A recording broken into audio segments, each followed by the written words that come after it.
Third event on the programme, race number 3, is the first leg of the sixth up, of course, with this jackpot. It's a Class 4 over the 1650. Little Island drops into Class 4 company for the first time, as does Celestial Arrow, the full bloom. Tries course and distance for the first time. Wins Me Wishes, a 2-time course and distance winner last season. Down to City Winner, big effort from him behind Bojuke last time out. And Aguiar only beat one home last week behind Speedy Wally. Celestial Arrow is going into this race with a trial underneath his belt. A lot of these other horses we've already seen on one or even more occasions so far this term. Wame Baby was well specced in the betting last week at the Valley, ran a creditable 4th behind Speedy Wally. He could possibly take it up here, and I didn't see sort of too many movements. Massive power stuck out there. That's a little question mark. He might want to push on. Little Island looks very well placed in this. He's won off a lot higher ratings. He's had a run. He ran a really nice 5th in Class 3, and now he drops back into Class 4. He's got a really good barrier draw, so he's going very well. Some good things with him. Fine With Me was disappointing, I thought, a little bit on his seasonal debut, but he'll strip fitter for this particular run, so he should, you can see here, he's going nicely enough down the back straight with Umberto Rispoli aboard. And here's the second gallop as well. So he's had a couple of gallops just to get him ready into this particular race, and didn't think it was a... Yeah, he's going to strip fitter, is probably what I'm going to say, but he was a little bit disappointing, I thought, last time. Yeah, I think he got caught a bit flat-footed on the turn. I don't know. We'll see that replay in a second. But 4.4 million as far as the jackpot is concerned with the 6th up, so an estimated dividend in the region of $8 million. It kicks off with race number 3. We'll start with Little Island. Paul, you were touching this horse down in class. Zach Purton jumps on board. He's got a great record on the horse. He has. He's won off the rating of 70. Significant jockey change with Zach Purton jumping aboard. He should sit midfield from barrier number 2. And I think he can easily finish over the top. I think this is his race. He's been set for this race.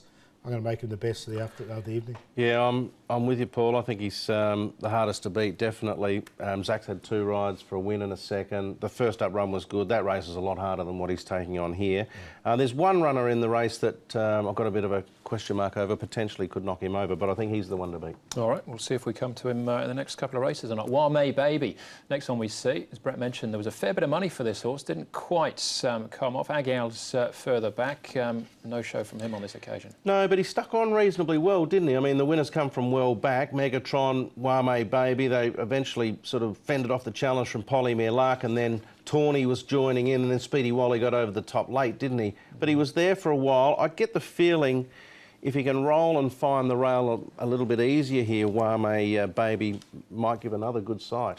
Yeah, he'll be there for a long period, and the track will suit him, but the C+3. Yeah. It's just 12, isn't he? And he's got to get across. So. Yeah. All right, OK. The last one we'll have a look at. City Winner, this is a huge effort from him, and the first time he's really shown up. And Fine With Me, I just thought he caught a little bit flat-footed off the turn. Yeah, he just can't really dash, can he, Fine With Me? So for me, I was disappointed too. I think they need a strong tempo. They need to start rolling from about the 700, 800 for Fine With Me to do his best.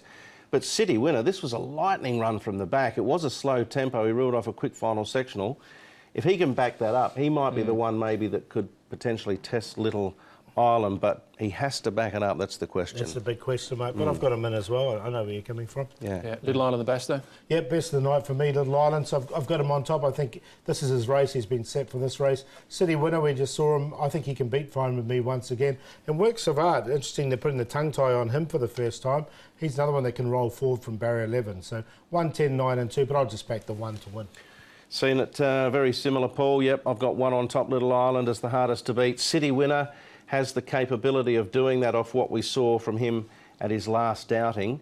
Wame Baby will eventually find the front and give a good sight. And Fine With Me, I'll stick him in for 4th. He's capable, but he needs the race to run as he likes it, which is a solid tempo from a fair way out. I'm going to go a stretch further and go 110 Quinella here in race 3. Like Paul said, the 1 Little Island at $5. Yeah, 5 to 1's a pretty good bet. Want to beat exactly the same as you, Brett. 110.69. Boom. There you or go. Bosch, as John would say. All right, that's 3 races down, 6 up on the way as well. We'll take a break. Next up is the first leg of the TT.